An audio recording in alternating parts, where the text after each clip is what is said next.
Oh, there is absolutely a metaphor there, and I think it's bigger than nostalgia.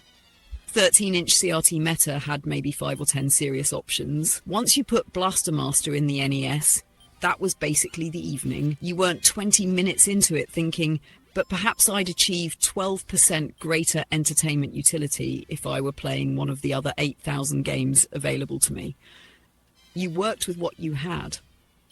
A difficult game became something you learned intimately because switching carried actual friction. And the radio matters too. You weren't choosing among 30 million podcasts optimized precisely for your interests.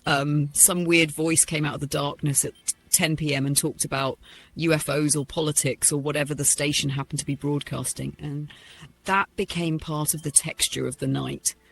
There's a concept behind some of this called the paradox of choice. Once options become sufficiently abundant, additional choice can increase comparison, regret, and decision costs rather than simply increasing satisfaction. And yeah, the D word. Dating apps arguably apply the same psychological pressure in a particularly nasty way.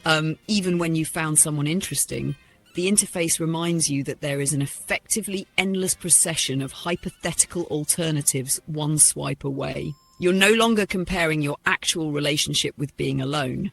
You're potentially comparing an imperfect real human with an imaginary composite made from the best apparent qualities of hundreds of alternatives.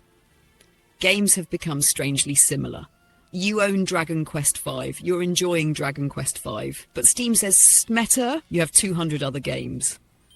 Emulation says, actually you possess the complete cultural output of the 1990s. And Game Pass wanders in wearing a trench coat. Hey